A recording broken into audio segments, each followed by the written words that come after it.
guys, welcome to vlog number 2. It's Sunday and I just got home. I had a meeting almost yesterday and today. I sit on the board for the Alberta Horse Trials Association.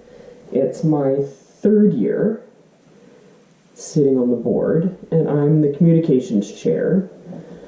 So this was it's called our sleepover meeting. We basically have a big meeting once a year and several other smaller meetings sort of in between.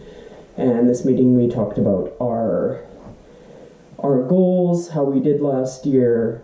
We set our sort of objectives for this year and our priorities of what we want to do, what we want to accomplish. And so we had a big agenda to get through, but it's awesome. I really enjoy sitting on the board. I've been eventing for 10 years now. And I've always sort of wanted to be involved behind the scenes a little more than like just volunteering at events and helping out there, which I've done a fair bit of as well. So I decided to run and get on the board. So that happened. And my job is communications chair. So basically I deal with keeping our membership updated on what's going on, what's happening. We've got a Facebook page, Instagram, Twitter. I post pictures, I put videos up, advertising for clinics and things, and basically whatever else needs to be done and like blast it out to our members. So yeah, I basically deal with all the communication that goes out to our members for the most part. And it's really interesting, I really enjoy it. We have a great group of people. I was really excited the last few years we've had a bunch of younger people coming on. For a while there, I was pretty much the youngest, and I'm not that young, but it's really cool. We've got a bunch of young people, so we're really sort of getting some new ideas in there, new points of view, new opinions, and I think I've found it's been really good for the board. So I'm pretty excited about that. Our top 3 priorities for this year is competitions and event site support. So that's basically funding projects, helping the facilities improve their jumps, their courses, their barns, everything to do with holding an event, everything that helps with that. Number 2 is clinics. We subsidize, our Horse Trials Association subsidizes a whole bunch, and it makes our clinics very affordable. And it's really awesome actually, because a typical clinic with like the big names that come here, even the not so big names, I think the most we've paid in the last few years is $200 for a 2-day clinic. And usually it's somewhere in the neighborhood of $150 to $200-ish. So it's pretty incredible. We can have like James Alliston, Leslie Law, those kind of people come and have it be affordable, and like everybody can do it. And we've got clinics, they fill up like super fast because it is so like open and affordable for everybody, and it gives everybody a chance to have that experience riding with that caliber of athletes. So we've got Just Phoenix coming up in May. That's sort of the next big clinic, and then we've got some other ones happening, and we'll go from there as I find out for sure about which ones I'll be riding in. So number 3 on our priority list for the board is volunteer appreciation. Volunteers are so important. We absolutely could not run events without them. So the last year we started taking some new initiatives. We were getting swag and gear for the volunteers, handing them out, or giving the swag and the gear to the organizers to hand out to the volunteers, that like jump judge, ring steward, in gate out gate, all of that stuff. So volunteers are feeling appreciated, to get a little something to show for it, and they know that we appreciate their support and hope they come and volunteer again. So that we're definitely continuing with that this year with some new stuff. We got to ride outside a little bit, which we haven't been able to do for quite some time because it's been mostly really cold out. So this week we're able to get out and hack a little bit before it froze into super icy party time, which is awful.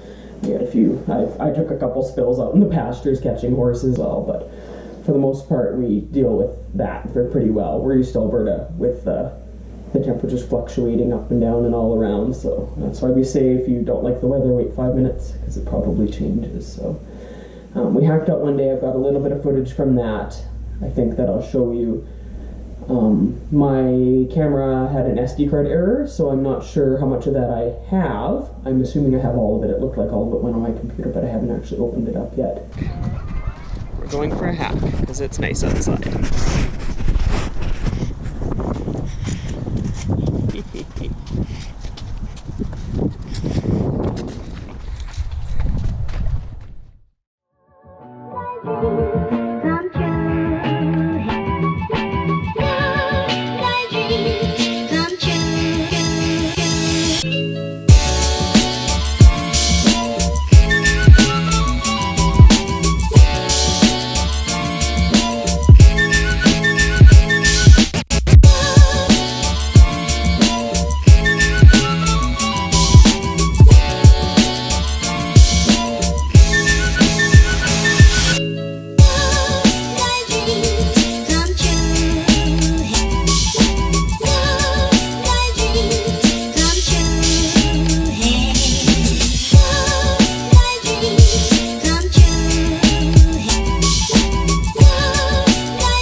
And then another thing I wanted to talk about is we've got a J. Duke clinic coming up next weekend. He's doing 3 days at our barn. He's a hunter-jumper guy, and he's come a couple of times before, and I've ridden with him, and he's quite good. So I'm definitely excited to ride with him again. He's very, not so much the dressage part, but hunter-jumper, and focuses on the flat work in between the fences, big on fitness, does no stirrup work, lots of fitness, lots of two-point.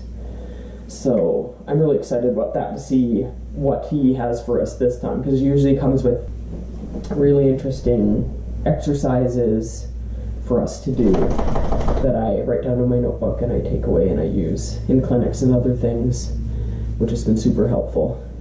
Because it's lots of his stuff, it's stuff he can tailor to any level, from people who are just doing like ground poles right up to the Grand Prix. So that's another good thing, because some clinicians you find are really good for like the beginners, or they're really good for like the going people that are actually jumping fairly high, but Jay's really good with everybody. He's really good about explaining things. He's really honest, which I like, and he gives you lots of feedback if he sees that you're open to it too. And even if not, he takes the time to explain it in the hopes that you retain some of it and learn a little bit. That starts on Friday and goes Saturday and Sunday. So I'll definitely have some footage from that to share with you guys. I'm not sure if I'll do more of the vlog type stuff at the barn. I might try to do that, which would be kind of cool. Or, Jesus, Alice. Yeah, so I'm not sure if I'll do more vlog type stuff at the barn to be able to share with you guys, or if I'll just do like some ground video and helmet cam and just put it all together afterwards. It'll just sort of depend on how the day goes, but I'll definitely share some of that with you one way or the other. And we're gearing up. We've been gearing up these past few weeks, and we did a lesson day in preparation for Jay, which I'll share a few clips from right now, sort of as I talk about it. We sort of set up, there was a few lines that he had set up for us last year when he came to teach us, that were fairly technical, and we don't set up something quite like that very often. So our coach we set up quite a fun course with some scary things, planks, things we don't usually jump because we're very lucky to have a wide variety of colorful planks and all sorts of different things at the barn. So we set up some jumps we don't usually jump, and we set it up quite sort of difficult like Jay had set up the previous year. And so that was sort of a little preparation thing, because he likes to think outside the box and set up things that are not quite super normal. Like, still normal, you see them in like more technical jump courses, but it's not something you'd think to set up on an everyday basis. So that was really good. Twiggy was really good. I learned a few things from that sort of lesson day. I realized that sometimes I'm really underpowered with her. I feel like when she gets hot and she's wanting to go, I sort of hold her, even though she is not going that fast, which you sort of see in the video. We start out and we're like fairly slow to the first jump, and I didn't sort of realize that I was doing that.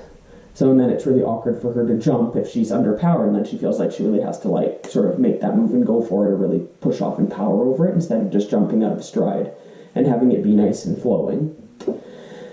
And she was really good for the most part, nice and settled once we got into it. Did some difficult turns and lines, which I was really proud of her for. Just had one stop when we were going from coming down the middle and then going a bending 5 to the far right jump, and it was quite a bending 5. You really had to be on it and plan where you were going, and I sort of landed and I looked, and then I looked a different spot, and she just got confused about where she was going, so she stopped. And that was absolutely 100% me. So I'm glad that like my horses tend to be the ones that will just sort of jump anywhere, they'll just go, even if it's not that pretty. So I'm glad she's gotten to the point where she's like, crap, I don't know what's going on, and she stops. And that's because of me not being like, this is where you're going. So I'd rather have her do that and be like, I'm not too sure about this, than like crash through something and sort of take a step back in her confidence. So it happened that I picked up the canter, came around again, and she jumped it no problem once she knew she was going where she was going, and then we didn't have any other problems after that. So I was really happy with that day. And we've had a few other jump lessons since then that have made really good progress in that direction of getting ready for Jay and his sort of out-of-the-box technical things. We've been doing a few courses with some jumps along the short side. We have quite a small arena, so that's fairly like a tight turn coming off the wall, going across, and then flipping around the other direction, or doing rollbacks into a corner against the wall, and then going back to the middle or going to a different jump. So lots of good stuff in preparation for that, and Twiggy's been really good for the most part. I've been concentrating on just like letting her flow more forward, concentrating on bending her so she sees where she's going, because she tends to get really sort of tense and stiff in the neck, and then she doesn't look where she's going. She's kind of like, and she'll be like, I need to turn that way, but she'll be like this, sort of stuck with her body, and sort of it's like riding a 2x4 around instead of like her bending her body and doing that. So I've been just really concentrating on getting her looking and bent in the direction that we're going, because a typical thoroughbred, she wants to get a little sort of tense and tight, and then she's not using her body and jumping as well as she could be. And when she gets like that, she sort of, her hind end gets a little stiff, and she just doesn't sort of finish behind as good as she could. But all things to work on. It's feeling really good when it all comes together, and really that's all you can ask for, is just those little baby steps in the right direction. So I just have one more sort of announcement before I sign off for this vlog. I did get confirmation of my ride down to California. I'm heading down with a friend, so that's sort of official that I am going. We'll head down first bit of March, be there for 3.5 weeks. It usually is to do 2 events. So I'll sort of be talking a little bit more about that as things develop and things get sort of planned out. That's barely a month away, so we have a lot to do in a pretty short amount of time to get ready. So, but yeah, so I'll probably do a vlog concentrating on California and what I've done in the past there, because I've gone a couple of times, and my sort of plan for Twiggy for this year when we go down. So yeah, so that'll be it for this vlog. I hope you guys enjoyed it. I tried to do a little more sort of outside of the... Don't bite my hand. Oh god, it's a shark. I've tried to do a little more sort of outside of this room sort of stuff, and I hope to keep adding more of that as I as I go. So let me know what you like, what you didn't like. As far as the clinic and lesson footage goes, me uploading the clinic and lesson footage by itself, if you'd like me to sort of voice over and talk about it, or if you'd like to see bits of it in the vlogs, or if you'd like it all kept separately.